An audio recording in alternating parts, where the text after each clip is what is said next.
जय माता दी दोस्तों, तपोभूमि क्लासेस पर मैं अवधेश भदौरिया आप सभी का स्वागत करता हूं। एमपी पुलिस कांस्टेबल एग्जाम 15 जनवरी की पहली शिफ्ट के जीएस और विज्ञान के प्रश्नों के साथ दोस्तों मैं आ गया हूं। आज की शिफ्ट के हमको जीएस के 15 प्रश्न मिल गए हैं। कुल 20 प्रश्न पूछे गए थे, जिनमें से 15 प्रश्न हमको एग्जैक्ट मिल गए हैं। साथ ही साथ आपके 15 प्रश्न विज्ञान के पूछे गए थे, उनमें से 5 प्रश्न हमको मिल गए। तो टोटल 20 प्रश्न इस लेक्चर में आपको मिल जाएंगे। इस लेक्चर के बाद आप इसकी पीडीएफ भी डाउनलोड कर सकते हैं। उसके लिए आपको हमारा टेलीग्राम ग्रुप ज्वाइन करना पड़ेगा। आपको टेलीग्राम पर सर्च करना पड़ेगा @तपोभूमि, स्पेलिंग ध्यान रखिएगा, TAPOBHOOMI, वहां पर आपको मिल जाएगी। तो यहां पर देखते हैं पहला प्रश्न क्या है। पहला प्रश्न है, निम्न में से बराह मेहर के बारे में क्या असत्य है। अब ऑप्शन हमको नहीं मिल पाए, 4 ऑप्शन दिए होंगे, उनमें से कोई एक असत्य होगा। तो यहां पर मैं आपको बराह मेहर के बारे में बता दूं कि ये एक बहुत बड़े गणितज्ञ व खगोलज्ञ थे। इन्होंने एक किताब लिखी थी जिसका नाम था पंच सिद्धांतिका। ठीक है, ये पंच सिद्धांतिका के लेखक थे। उज्जैन में इन्होंने गणितीय विज्ञान का गुरुकुल खोला था और भी इन्होंने बहुत जगह वेधशालाएं भी खोली थी। इनके लिए सबसे महत्वपूर्ण क्या हो जाता है आगे की शिफ्ट के लिए कि ये चंद्रगुप्त विक्रमादित्य के नवरत्नों में से एक थे।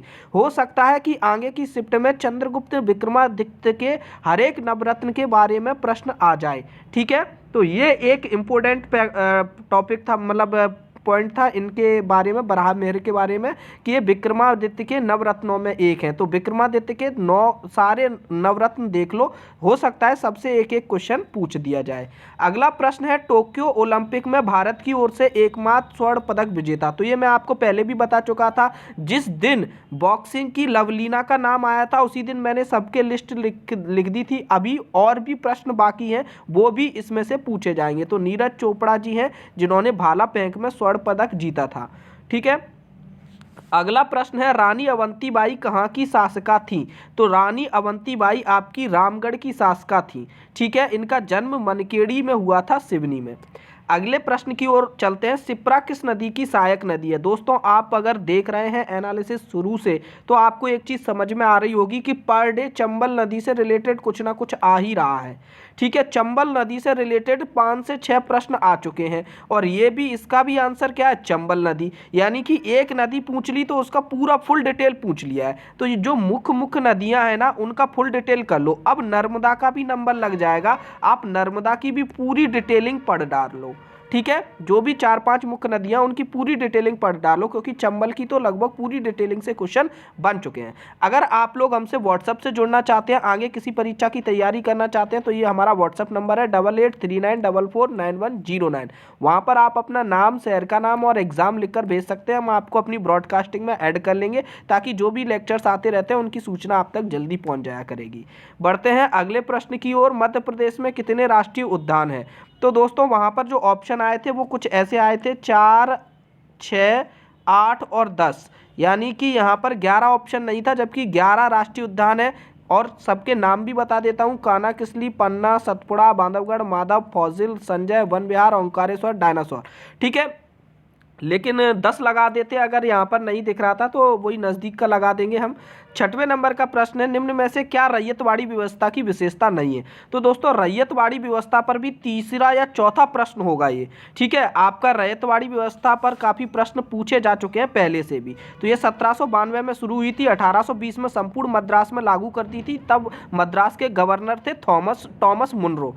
ठीक है, रैयत का मतलब होता है किसान या आम जनता। तो रैयतवाड़ी व्यवस्था, पहले क्या जमींदारी व्यवस्था हुआ करती थी, पूरे गांव की जमीन किसी एक व्यक्ति के नाम दे दी जाती थी और अंग्रेज बोलते थे या फिर जो भी उसके ऊपर के शासक होते थे वो उस जमींदार से टैक्स वसूलते थे। कहते थे कि तुम अपनी जनता से जितना टैक्स वसूलना है वो वसूलो और तुम हमको दो। ठीक है, तो वो जमींदार से, वो जमींदारी व्यवस्था थी। रैयतवाड़ी व्यवस्था क्या थी, रैयत यानी कि जनता की व्यवस्था। यानी कि यहां पर क्या था, जैसा कि आजकल व्यवस्था चल रही है कि जैसे मान के चलिए हमारे पास ये एक खेत है और इसके हम मालिक हो गए, हम डायरेक्ट गवर्नमेंट को टैक्स देंगे।